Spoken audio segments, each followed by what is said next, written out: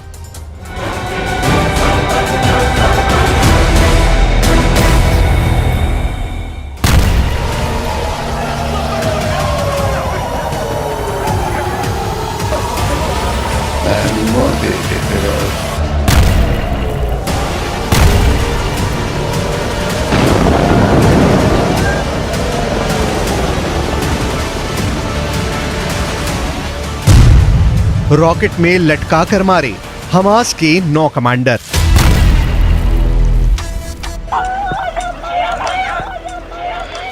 जंग जीतना है तो जंगली बन जाओ। फरिश्ते की जगह शैतान बन जाओ। युद्ध की ये कहावत गाजा पट्टी में हकीकत बन चुकी है। पिछले 36 घंटे में गाजा युद्ध पूरी तरह से बदल गया है। हालात ये हो गए हैं, गाजा सिटी के अल अहली अरब सिटी हॉस्पिटल पर हुए भयानक रॉकेट हमले में 500 से ज्यादा फिलिस्तीनी और हमास के लोग मारे गए हैं।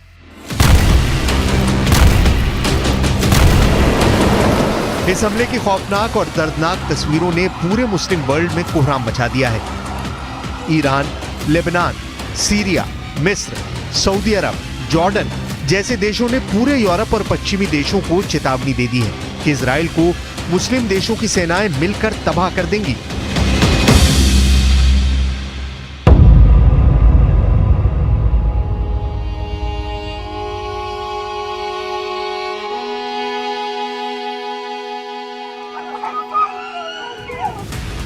कि अब मुस्लिम सेनाएं इजराइल और अमेरिका को रौंद कर रख देंगी।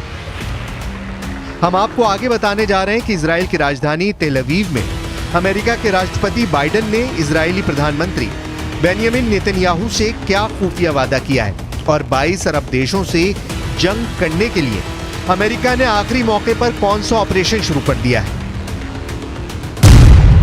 500 की मौत का बदला, जंग में उतरी मुस्लिम सेना।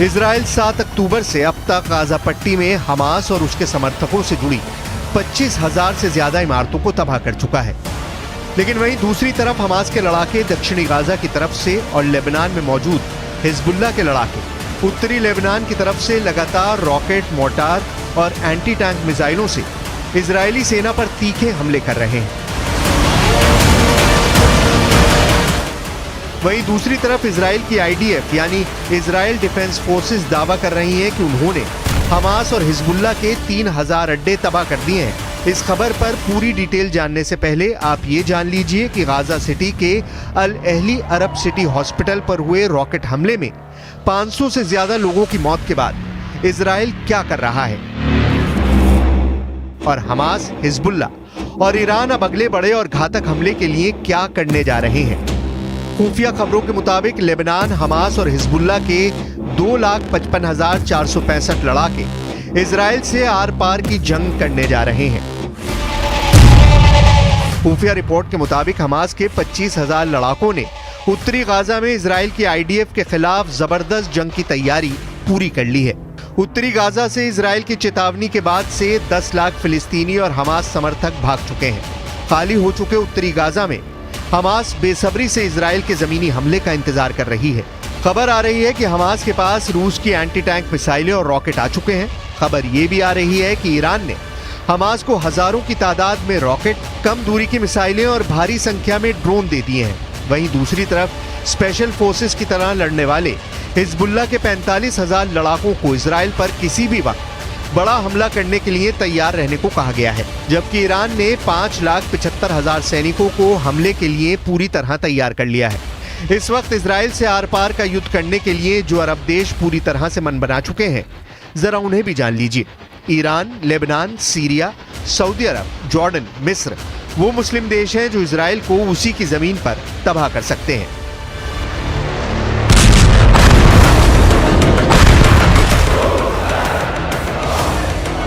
मालूमात 500 की मौत का बदला, जंग में उतरी मुस्लिम सेना।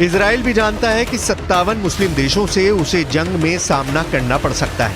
हम आपको बता दें कि इजराइल हमास की जंग में अब तक 4,500 से ज्यादा लोगों की मौत हो चुकी है। गाजा पट्टी में फिलिस्तीन और हमास के समर्थकों पर इजराइल यमराज बनकर टूट पड़ा है।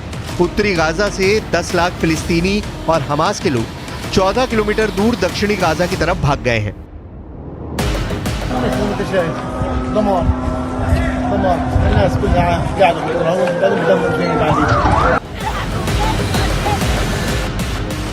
डिफेंस एक्सपर्ट्स के मुताबिक इजराइल बहुत ही चालाकी से गाजा युद्ध कर रहा है।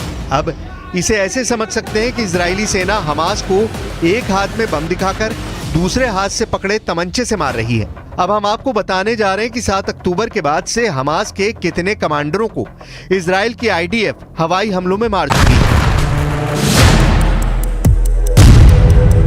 इजराइल के आईडीएफ के दावों के मुताबिक इजरायली सेना ने 2 और हमास कमांडरों को ढेर कर दिया है। इजरायली सेना ने हमास के गाजा सिटी ब्रिगेड में एंटी टैंक गाइडेड मिसाइल के प्रमुख मोहम्मद अब्दुल्ला और हमास के नेवल कमांडर अकरम हिजाजी को मार गिराया है। इससे पहले 17 अक्टूबर को इजरायली सेना ने हमास के कमांडर ऐमान नौफाल को मार गिराया था। नौफाल ने इजरायली सेना और आम लोगों पर कई हमलों को अंजाम दिया। 14 अक्टूबर को इजरायली सेना ने हमास के 2 बड़े कमांडरों को मार गिराया। इसके अलावा हमास के टॉप कमांडर बिलाल अल कदरा इजराइल हमले में मारा गया है। बिलाल दक्षिणी खान यूनिस बटालियन में नहबा बल का टॉप कमांडर था। वहीं 7 अक्टूबर को इजराइल पर हुए हमले को लीड करने वाले कमांडर अली कादी को भी इजरायली सेना मार चुकी है। अली कादी को मारने का काम इजराइल की इंटरनल इंटेलिजेंस एजेंसी शिन बेत ने किया है। इसी तरह हमास का एयरफोर्स हेड मुराद अबू मुराद भी इजरायली हमले में मारा जा चुका है। इजरायली फोर्स इस्लामिक जिहाद हेडक्वार्टर को भी एयर स्ट्राइक में ध्वस्त कर चुकी है। इजराइल सेना गाजा में हमास के 3000 अड्डों को तबाह कर चुकी है। Hamas kidnapped women, children, elderly, Holocaust survivors. I know you share our outrage on this, and I know you share our determination to bring these people back. On October 7th, Hamas murdered 1,400 Israelis, maybe more. This is in a country of fewer than 10 million people. This would be equivalent to over 50,000 Americans murdered in a single day. That's 29/11s.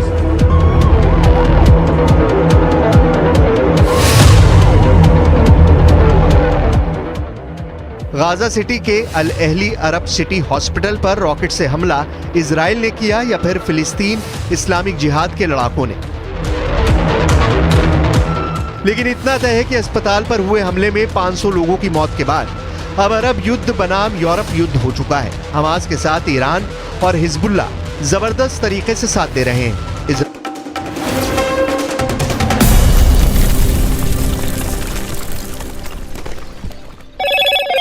Hello